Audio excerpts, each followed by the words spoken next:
श्री राम जय राम जय जय राम। श्री राम जय राम जय जय राम। बोलिए सियावर रामचंद्र भगवान की जय। पवन सुत हनुमान की जय। उमापति महादेव की जय। सब संतन की जय, सब भक्तन की जय। सच्चियाँ जोता वाली माता तेरी सदा ही जय। बोल सनातन धर्म की जय। सदगुरुदेव महाराज की जय। नमो पार्वते पते हर हर महादेव। जय जय सीताराम। आदरणीय श्रोतागण, मानस चिंतन चैनल पर आप सभी का स्वागत है। पिछली चर्चा में आप राजा प्रताप भान और जो महाराज कपटी मुनि की चर्चा श्रवण कर रहे हैं। कपटी मुनि के जाल में फंस करके राजा प्रताप भान महाराज अपने आप को बड़ा कृतार्थ मान रहे हैं और सोच रहे हैं कि भाई उसने बताया कि महाराज जब से सृष्टि उत्पन्न हुई है, आदि सृष्टि उपजी जब ही तब उत्पत्ति भई मोरी। कहने के महाराज जब आदि सृष्टि बनी है तब से मैं उत्पन्न हुआ। अब लग मोह न मिले को मैंने जनामों का। यानी राजा ने जब प्रशंसा किया कि आप महात्मा हैं, महात्मा लोग अपना महाराज ने को छुपा के रखते हैं क्योंकि लोग में महाराज अपने आप को अपवाद नहीं बनाना चाहते, इससे भजन में विघ्न पड़ता है। महाराज राजा की सहज प्रीत को समझ कर उसने कहा, देखो भैया, जब से सृष्टि बनी तभी से मैं हुआ।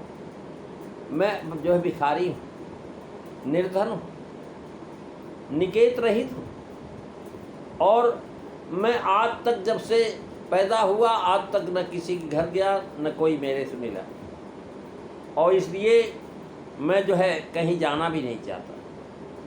बताया कि महाराज मैंने जनामों का, मैं किसी को जनाना नहीं चाहता कि मैं साधु हूँ, क्योंकि लोक मान्यता अलग सम लोक मान्यता जो महाराज अग्नि के समान है, जो तपस्या की जंगल को आग राख बना देती है। दो प्रकार से संत को महाराज लोग जानते हैं। एक तो यूँ कि कोई उनके पास पहुँच जाए तो दूसरों को बता दे, तब पता लग जाता। दूसरे योग कि संत स्वयं जो है महाराज भिक्षाटन के लिए कहीं जाएं और विभूति आशीर्वाद आदि दे करके दूसरों को अपने सिद्धता दिखा करके अपने को प्रसिद्ध करें। ये बात मेरे पास नहीं है। आज तक कोई हमें मिला नहीं और न मैं किसी से मिला। साधु संतों तपस्वियों के लिए उपदेश है कि जो लोग दान पुण्य तपस्या भजन आदि करके लोक में प्रतिष्ठा प्राप्त करना चाहते हैं, उनका वह दान तप आदि व्यर्थ हो जाता है। तपस्वी को चाहिए कि तपोधन के लिए महाराज गुप्त रखे, कोई जान न पाए कि तपस्वी, नहीं तो आर्त अर्थार्थी अनेक सेवा शुश्रूषा करने वाले मान बढ़ा करके तप को लूट लेंगे। जैसे महाराज विश्वामित्र की तपस्या त्रिशंकु ने ले लिया। एक अप्सरा ने जो है महाराज उसने ले लिया, तो तुलसीदास जी तुलसी देखी सुदेश भूलई मूढ़ चतुर नर। मूढ़ी नहीं, चतुर नर भी महाराज भूल जाते हैं। अगर किसी का बड़ा बढ़िया वेश बना लिया, त्रिपुंड धारण के लिया, गिरवे वस्त्र पहन लिए, रुद्राक्ष की बड़ी बड़ी माला पहन लिया, अलग अलग करते हुए महाराज निकल रहा है, तो महाराज देख करके बहुत लोग आकर्षित हो जाते हैं। और जो महाराज दृष्टांत देते हैं, देखो मोर बड़ा सुंदर होता है, वचन महाराज बड़े मीठे होते हैं, लेकिन खाता क्या है? नाग। ऐसा अर्थ ने मूढ़ भूलते हैं, चतुर नहीं। तो भाव यह होगा कि जो राम भक्त हैं वे चतुर हैं, वो भक्ति छोड़ करके दूसरे पदार्थ की चाह नहीं करते। राम ही भजे थे चतुर नर। महाराज भले ही रात रत रहा हो, ज्ञानी भले ही रहा, पर उसमें राम भक्ति बीच का लेश नहीं था। वो महाराज साधु बना हुआ था लेकिन वह था नहीं। वो तो ताक में बैठा हुआ था, जब आए राजा प्रताप भान तो हम उसको धोखा दे करके उसका राज छीन लें। महाराज बल्कि सदा के लिए अजरत अमरत और संसार के राज की प्रबल धारणा राजा के मन में थी।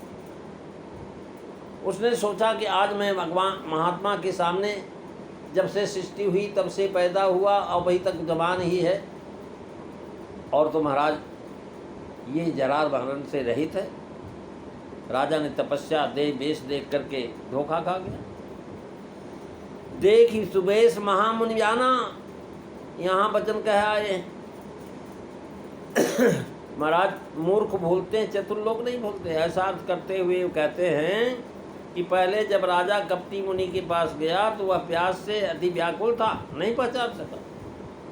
पर जो महाराज पानी वानी पी के जब संतप्त हो गया तब तो पहचान लेना चाहिए था।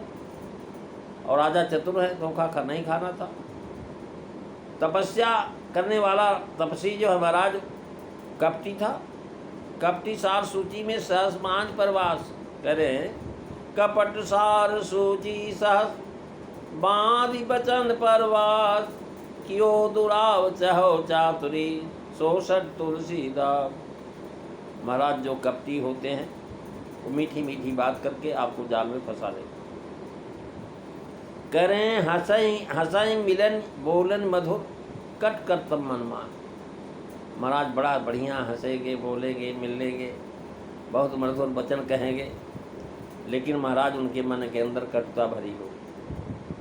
छुअत जो सच्चे सुमत सो तुलसी तिनकी छान। महाराज छुई मुई की तरह छूते ही महाराज सिकुड़ जाते। मुनि का वेश ऐसे घने जंगल में रहता जहाँ मनुष्य का गंध नहीं, ऐसे वैराग युक्त वाणी बोल रहा है। तो राजा महाराज ऐसे मनुष्य को महामुनि न मानने का कोई कारण नहीं था। फिर भी ग्रंथकार सावधान करते हैं कि उसी अवस्था में बिल लट्टू हो जाना महाराज मूर्खता का काम है। ये सब साधु के लक्षण नहीं है। नलिंगम धर्मार कारणम, क्योंकि खल और लोग महाराज जंगलों में छुपे रहते हैं, बातों को नकल कर लेते हैं साधुओं की। मोर का सुंदर वेश और बोली देख कर कौन समझेगा कि सांप खाता है। महाराज सुंदर वेश बना करके लोगों को ठगने के लिए बैठे रहते हैं, भभूत वगैरह दे करके ठग लेते हैं। जो तुम्हारा काम बन जाएगा महाराज, जो असंभव काम हो भी कह देंगे हम कर देंगे, हो जाता है, नहीं होगा। महाराज यानी चतुर बोलते मूढ़ नहीं, अधिक संगत है। क्योंकि मूढ़ जो है महाराज भूल जाते हैं, वे मूर्ख हैं। चतुर ही वे लोग वेश देख करके बोलते हैं, वे गुण नहीं। जैसे महाराज मोर और अहि असन दृष्टांत देख करके बताते। गोस्वामी जी ने लिखा हुआ अहियार कायर वचन, यहाँ कहा कारण यह है कि मोर की बोली दो तरह की होती है, एक आनंदमय और दुखमय। आनंदमय केवल वर्षा काल के समय होती है, दूसरी बोली घबराहट की होती, वर्षा और गरज के समय उसकी बोली दूर से सुहावनी लगती है, पास से महाराज कटु लगती है। महाराज हाव भाव से, वेश पूजा से साधु बना हुआ था, साधु में श्रद्धा हो जाती। लेकिन वेश पूजा में अश्रद्धा होगी तो भगवत धर्म का एक बड़ा भारी अंग है, अपराध है। इस पर लिखते हैं कि राजा हरिच्छा से मूढ़ हो गया था, परंतु जो वेश मात्र के उपासक है वे तो महाराज समदृष्टि वाले होते हैं, उनको भूल में पढ़ना कहना अयोग्य है, उन्हें परीक्षा की जरूरत होती है, प्रतीक्षा की। महाराज कालने में ही साधु बना था, लेकिन हनुमान जी की दृष्टि से बच नहीं पाया। जब उसने कमंडल दे दिया हनुमान जी को, तभी समझ गया हनुमान जी ये साधु नहीं हो सकता, अपना कमंडल हमें पकड़ा रहा अनजान आदमी को। तो साधु तो अपना कमंडल किसी को देते ही नहीं, अपने हाथ से जल निकाल के भरे दे दे। तो महाराज वो समझ गया था। महाराज ऐसे लोग जो हैं हर इच्छा से इनको मूड बना दिया, इनके साथ होनहार होना ही था। भविष्य में इन्हीं की वजह से महाराज राम जी वीर रूप धारण करके और रावण का वध करेंगे, यही रावण बनेगा। ये सारी चर्चा आप अगली कथाओं में सुनेंगे। आज बस इतना ही। बोलिए सियावर रामचंद्र भगवान की जय। श्री राम जय राम, जय जय राम।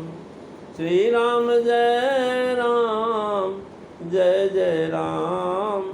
श्री राम जय राम, जय जय राम।